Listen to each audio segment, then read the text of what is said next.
Olá, sejam bem-vindos, meus queridos, minhas queridas. Obrigado por mais uma vez estarmos juntos. Eu agradeço a Deus por sua vida e te convido nesse instante para nós abrirmos o livro de Atos no capítulo 12 e com alegria, temor e tremor, com um desejo ardente de crescer mais e aprender mais. Convide os seus aí para reunir e lermos a palavra, tá bom? Então vamos lá então. Por aquele tempo, esse tempo aqui é o tempo da fome, da perseguição, da luta, né? É o tempo que Paulo e Barnabé descem a Jerusalém levando os mantimentos para a igreja que estava vivendo num período de seca, de fome, de dificuldade. Então, por aquele tempo, mandou o rei Herodes, esse rei Herodes aqui é o rei ali da região da tetrarquia da Judéia, Pérea. Ele é filho de Aristóbulo, né?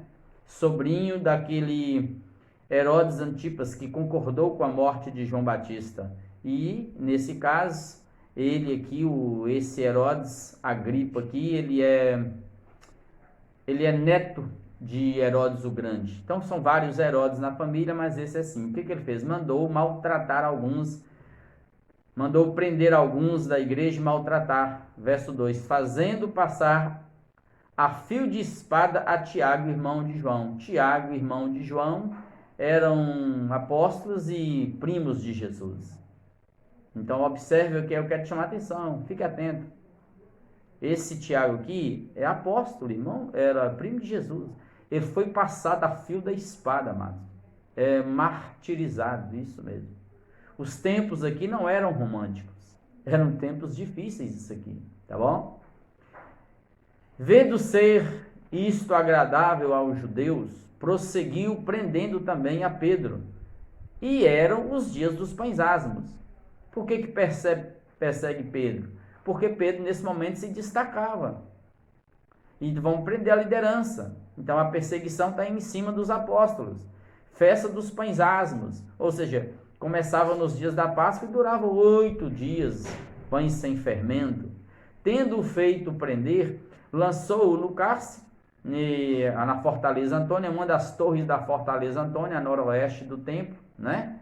Que ficava onde Paulo mais tarde também foi encarcerado, entregando a 4 escoltas de soldados, cada um, com 4 soldados cada uma, para o guardarem, tensionando apresentá-lo ao povo depois da Páscoa, no dia seguinte, apresentá-lo depois da Páscoa, passou as festas e apresentava. 4 escoltas. Por que 4 escoltas? Porque a noite era dividida em 4 vigílias, de 3 em 3 horas. Então, cada escolta ficava 3 horas.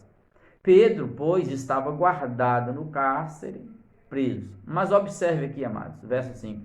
Mas havia oração incessante, fervorosa. É o mesmo texto que ele usa na carta dele. O grego aqui, ektenos.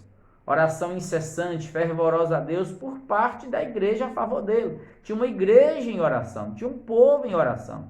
É o que eu tenho convidado todos os que estão próximos a mim, vocês aqui, vamos aprender a orar, porque nós estamos vivendo com uma geração que não ora mais. É oração do fast food, é oração rápida, é oração que ninguém faz mais. Nosso povo está desaprendendo a orar. Nós temos que reaprender a orar com os pais da igreja, com esse povo aqui, amados. Viu?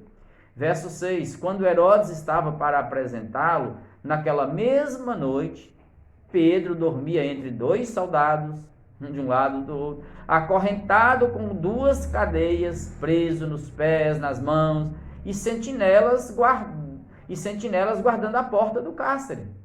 Imagina aí. Eis, porém, que sobreveio um anjo do Senhor, e uma luz iluminou a prisão. Aí a presença de Deus brilhando naquele lugar, o anjo do Senhor encheu aquela casa ali. E Pedro percebeu tudo. E tocando ele o lado de Pedro, o despertou, dizendo, levanta-te depressa. Então, assim que o anjo fala assim, diz o texto, final do verso 7. Então, cadeias caíram-lhe das mãos. Prendeu-se, soltou Pedro as cadeias automaticamente, amados. Disse-lhe o anjo, cinge-te e calça as sandálias. Põe sua túnica aí, cinge e calça as sandálias. E ele assim o fez. Disse-lhe mais o anjo, põe a capa. É de noite, está frio lá fora, e segue-me. Então, saindo, o seguia, não sabendo que era real o que se fazia por meio do anjo. Parecia-lhe antes uma visão. Então, você tem aqui um milagre, um acontecimento fantástico para além do mundo nosso. Quer dizer, é um anjo entrando na nossa dimensão e efetuando um portento. É um milagre do Senhor. É uma interferência direta. Depois de terem passado a primeira e a segunda sentinelas, guardas nas portas, chegaram ao portão de ferro que dava para a porta da cidade, Jerusalém, o qual portão se abriu automaticamente. Para você ver, em tempos de 2000 anos atrás, você viu um portão se abrir automaticamente de ferro. O anjo fez isso. Imagina o poder. E saindo, enveredaram por uma rua, e logo adiante o anjo se apartou dele. O anjo sai, agora é contigo, vai. Então Pedro, caindo em si, acordou daquele momento glorioso, disse: agora sei verdadeiramente que o Senhor enviou o seu anjo e me livrou da mão de Herodes e de toda a expectativa do povo judaico que queria matá-lo, como fez com Tiago, passando ao fio da espada. Considerando ele a sua situação, resolveu ir à casa de Maria, mãe de João aqui, cognominado Marcos, é João Marcos, que esse aqui ainda era antes, lá quando Jesus foi preso, ele saiu correndo, assustado, ele era um jovenzinho, agora ele está mais maduro, esse João Marcos. É ele que caminha com Paulo na primeira viagem, é ele que auxilia Pedro, de companheiro de Pedro no ministério de Pedro, e é ele que deixa o evangelho de Marcos para nós, registrado. Esse João Marcos aqui, né? E diz o texto, onde muitas pessoas estavam congregadas e oravam, ou seja, aquela casa é a casa do cenáculo, onde os discípulos ficaram em oração aguardando o derramado do Espírito Santo, do Pentecostes. Era uma casa ampla, uma sala ampla, e oravam, isso é gostoso. Vamos aprender a orar. Vocês que estão aqui ao Menara, perto de nós, que estão convivendo com a gente, todos os dias, meio-dia, nós estamos em oração. Aproxime lá, procure saber onde é e vamos lá. Quando ele bateu ao postigo do portão, veio uma criada chamada Rod ver quem era, e reconhecendo a voz de Pedro, não ficou tão alegre, amados, tão alegre ficou, tão extasiada, que nem o fez entrar, mas voltou correndo para anunciar que Pedro estava junto do portão, aleluia, e Pedro lá fora querendo entrar. Eles lhe disseram, né? Diz o texto, eles disseram, está louca, né? Ela, porém, persistia em afirmar que assim era verdade. Então disseram, é o seu anjo. Quer dizer, não é Pedro, é o anjo de Pedro. Então, é a lenda milenar dos judeus, que criam que cada um tinha um anjo que o guardava, que o protegia durante o dia. No meu caso, eu não tenho, não é um anjo não, nós temos muitos anjos que nos guardam. Meu filho, quando era menino, brincava muito. De noite ele dormia e Cristina falava assim, minha mãe falava assim, agora o anjo de Mateus vai descansar, deve estar com a boca aberta. E tanto que Mateus corria, ele teve que guardar Mateus hoje. Vamos lá então, é o anjo do Senhor acampa ao redor daqueles que o temem e o guardam. Então Deus acampa ao teu redor, Deus está contigo te guardando. Verso 16, entretanto Pedro continuava batendo no portão. Então eles abriram, viram-no e ficaram atônitos, também alegres, perplexos. Ele, porém, fazendo-lhes sinal com a mão para que se calassem, contou-lhes como o Senhor o tirara da prisão e acrescentou mais ainda. Anunciar isto a Tiago. Tiago aqui, amados, era filho de José e Maria, meio irmão de Jesus. É o cara que se converteu após a ressurreição de Jesus e se tornou um dos colunas da igreja, que escreveu a carta de Tiago. É a carta que mais tem muitas similaridades com o Sermão do Monte. Carta gostosa, nós já lemos, está aí, ó. Pode procurar na nossa playlist aí, está aí. Anunciar isso a Tiago e aos irmãos. E saindo, retirou-se para outro lugar. Ou seja, quando Pedro chega ali, nessa noite de libertação, a igreja estava orando, mas os apóstolos não estavam, praticamente estavam todos em suas atividades. Sendo já dia, houve não pouco alvoroço, verso 18, entre os soldados, sobre o que teria acontecido a Pedro. Herodes, tendo procurado e não achando, submetendo as sentinelas a inquérito, ordenou que fossem justiçadas. Muitos sentinelas eram mortos em função disso, porque eles julgavam que foi culpa deles, deixaram escapar o preso. E todo mundo sabe que não foi, né? E descendo da Judéia para Cesareia, Herodes passou ali algum tempo em Cesareia, que é na cidade portuária, né? Vamos lá, a 35 quilômetros de Jerusalém, de Nazaré, quer dizer. Ora, havia séria divergência entre Herodes e os habitantes de Tiro e de Sidom. Tiro e Sidom está no norte da Palestina, região, assim, é litoral também. Era-se o povo dos portos, das navegações, o povo de Tiro, de Sidom, região da Fenícia, né? Porém, esses, de comum acordo, se apresentaram a ele, e depois de alcançar o favor de Blasto, camarista do rei, pediram, diz o verso 3, reconciliação, porque a sua terra se abastecia do país do rei. Ou seja, se o rei cortasse a relação internacional entre eles, não tinha essa importação e exportação. E eles sofreriam bastante. Então eles vão no camarim de Blasto, que é oficial do rei, e fala assim, nos ponha lá. E colocou. Em dia designado, Herodes entrou no anfiteatro, que é um anfiteatro, vestido de traje real. E diz Flávio José, em Antiguidades, que ele usou um traje lindo de prata, de fios de prata, e quando o sol batia, brilhava muito a roupa dele, né?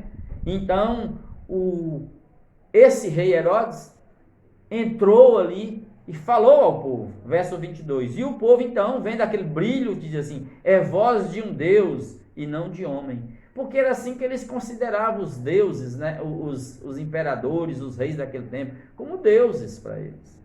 No mesmo instante, e aqui não dá nem para discutir, amado, você tem que entender, se você crê que Deus é soberano, Deus é soberano para intervir e fazer o que ele quiser, creia nisso. Ó. No mesmo instante, um anjo do Senhor o feriu, por ele não haver dado glória a Deus, e com medo de vermes expirou. Isso aqui no ano 44 é que o Flávio José vai narrar, que essa doença dele que caiu sobre ele, durou, e ele morreu dessa doença e não sarou. Ou seja, amados, é um histórico parecido com o de Nabucodonosor na Babilônia, cidade do Jardins Suspensos, aquela glória toda. Nabucodonosor foi viver no mato, na floresta, vivendo como animal por um período. Esse aqui morreu, porque não rendeu glória a Deus e quis receber a glória de um Deus, e ele não era Deus, era um mortal qualquer. Então Deus não divide a glória dele com ninguém. Por favor, amados, não adore nada exceto o Senhor. Por favor, faça isso. Entretanto, a palavra do Senhor crescia e se multiplicava. Está vendo? Mesmo com lutas, mesmo com prisões, mesmo com açoites, com mortes, com martírios, a palavra do Senhor crescia e se multiplicava, amados. A semente e o sangue desses homens eram semente na terra, fertilizava rapidinho, crescia rapidinho. Barnabé e Saulo, cumprida a sua missão lá em Jerusalém, voltaram de Jerusalém para a Antioquia da Síria, né? Levando também consigo a João, que era o apelidado de Marcos, né?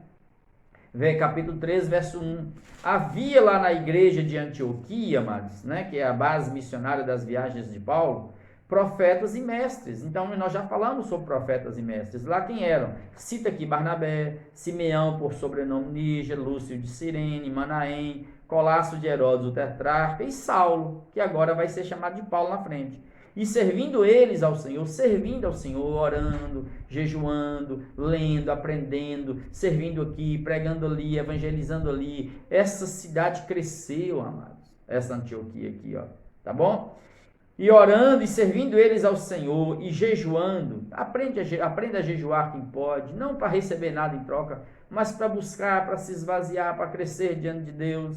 Disse o Espírito Santo a quem estava ali. Como que disse? Ninguém sabe. Quem ouviu, ninguém sabe. Mas eles entenderam. O Espírito falou. Separai-me agora, Barnabé e Saulo, para a obra que os tenho chamado. Para as missões, amados. Então, jejuando e orando todos eles, está vendo? Em jejum, em oração. Olha aí, ó. E impondo sobre eles as mãos. O que é impor sobre eles as mãos? É abençoando. Isso é um ato de cumplicidade. Não é só uma questão de vamos abençoá-los. Não, a bênção de Deus já estava sobre eles, amados. Eram chamados de Deus, eram apóstolos, esses caras aqui eram líderes da igreja. Aqui a imposição de mãos é um ato de cumplicidade. Paulo, podem ir, você e Barnabé, nós estamos aqui segurando as cordas. Nós queremos ajudar na evangelização. Nós vamos sustentar vocês, orar por vocês, não vamos deixar faltar nada, estamos juntos com vocês para o que der e vier, né? E impondo as mãos, os despediram. O que é despedir? Vai embora, chuta para lá, não volta aqui mais não. Não, a despedir é encaminhando-os nas viagens deles. Aí começa a primeira viagem missionária de Paulo aqui, ó. Tá vendo? Está começando aqui por volta do ano 44, 45, mais ou menos, a primeira viagem missionária de Paulo. É só seguir o roteiro aí, ó. Enviados, pois, pelo Espírito Santo, então, ó, tá vendo? Enviados pelo Espírito. Por que que o Espírito falou assim, vai aqui, vai... Não, mas é porque eles estavam servindo a Deus, vivendo em oração espírita. Então, toda a ação deles era uma ação guiada pelo Espírito. Tá bom? Fica atentos a isso. Desceram a Seleucia. Seleucia era um porto de Antioquia. E dali navegaram para Chipre. Chipre é a grande ilha. A ilha. Então você vai perceber que aqui está a mão de Barnabé que morava nessa região. E ele era um cara apaixonado pelas almas. E ele não queria ver o povo dele, os nativos dele, não. Sem o evangelho da graça, sem o evangelho, não. Por isso que eu convido vocês. Evangelize a sua casa, leia a Bíblia com o seu povo, convida seus amigos. Eu não tinha medo, nem sabia o que era ser membro de uma igreja evangélica, nem sabia disso. Converti em Teoflotone em 92, de lá mesmo em 92, eu pegava a minha Bíbliazinha, vinha para Almenara, para a casa dos meus pais, reunia o meu povo, todos que abriam as portas e liam a Bíblia com eles. Não tenha medo, evangelize como Barnabé fez aqui, ó. Desceram para Chipre, a grande ilha, chegando lá na cidade de Salamina, anunciaram a palavra de Deus nas sinagogas judaicas, que era um ponto auge. Tinha muitos judeus, eles aproveitavam. Tinham também João Marcos como auxiliar, tá vendo? João estava aqui, o Marcos estava aqui com eles. Havendo atravessado toda a ilha até Pafos, Pafos era a capital da ilha de Chipre, né? Encontraram certo do judeu mágico, falso profeta de nome Bar Jesus. Ou seja, esse povo aqui nessa ilha, aqui em Pafos, eles adoravam a deusa Vênus, que é a deusa da fertilidade, a deusa do amor. Eram deuses para todo lado. Os cretenses eram povos pagãos, bárbaros, violentos, viu, gente? O qual, esses irmãos aqui, estavam anunciando, pregando para o procônsul Sérgio Paulo, que era o governador da ilha, que era um homem inteligente. Este, tendo chamado Paulo e Saulo, diligenciava por ouvir a palavra de Deus. Mas opunha-se-lhe Elimas, o mágico, o capeta estava usando o cara, meu. Aqui você vê que tem uma interferência literalmente do diabo aqui, ó. Porque assim se interpreta o seu nome, procurando afastar da fé o procônsul, impedindo pessoas de crerem. A gente passa por perseguições, tá vendo? Então a gente tem que discernir às vezes o que é espiritual, o que é carnal. E Paulo discerniu. Todavia Saulo, também chamado Paulo, tá vendo? Cheio do Espírito Santo, estou no verso 9, cheio do Espírito Santo, verso 9, fixando nele os olhos, disse. Aí Paulo vai direto, né? Ó filho do diabo, ou seja, você está fazendo a vontade do cão do diabo. Você está se opondo, cheio de todo engano e de toda a malícia, inimigo de toda justiça, da bondade do evangelho. Não cessarás de perverter os retos caminhos do Senhor? Impedindo que Sérgio Paulo, governador, creia, chegue à fé? Pois agora, eis está aí sobre ti a mão do Senhor sobre ti, e ficarás cego, não vendo o sol por algum tempo. Por algum tempo, amados. É só aquele tempo para ele cair em si, e não perturbar a vida de ninguém, e não ser o inimigo da cruz de Cristo. No mesmo instante, caiu sobre ele a névoa e escuridade, e andando à roda, procuravam quem o guiasse pela mão. Então o procônsul, governador Sérgio Paulo, vendo o que sucedera, verso 12, creu maravilhado com a doutrina, com o evangelho do Senhor Jesus Cristo. Aleluia. Isso é lindo, amados. Eu não sei o que nos aguarda. Eu só sei que nós ainda vamos ganhar muita gente para Jesus nessa terra.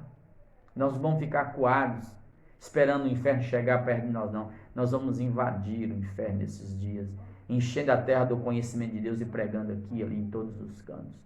E eu te convido para ser parceiro nesse ministério de evangelização, de oração, de missões. Missões iniciou em Antioquia com Paulo, 3 viagens missionárias, essa é a primeira. E nós estamos viajando com ele aqui, fazendo essa viagem com eles, aprendendo, tirando ensinamentos.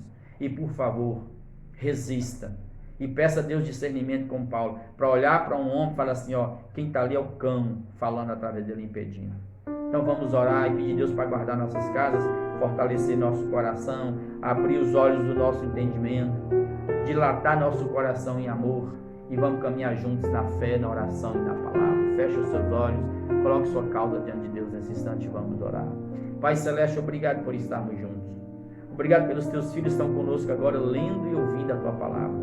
Venha sobre nós aqui o teu reino, e que o teu reino expanda a partir de nós. Que esse evangelho da graça, do amor, da verdade, o evangelho de Cristo Jesus, ó Deus, alcance muitos nessa terra. Abençoe o nosso povo, abençoe os nossos, que os nossos tenham o privilégio de ouvir a doce palavra do Senhor e serem curados. Liberte aqueles que estão como Elimas, o mágico, ó Deus, encarcerado, aprisionado por forças espirituais do mal. Aqueles que estão nesse instante recebendo demônios em seus corpos.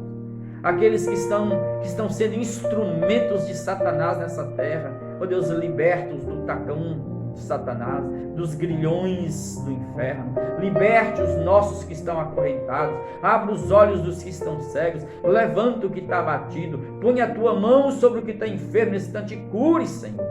O Senhor é Deus Todo-Poderoso. Então usa-nos com sinais, com prodígios nesses dias.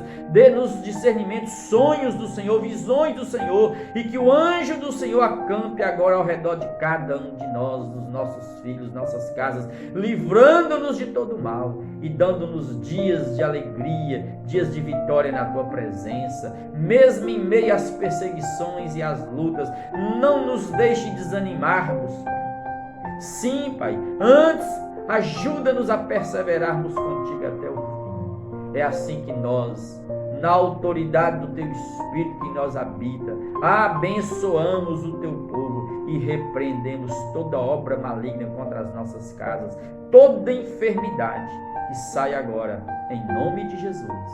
É assim que nós abençoamos as famílias que nos assistem, em nome de Jesus. Amém, amém e amém.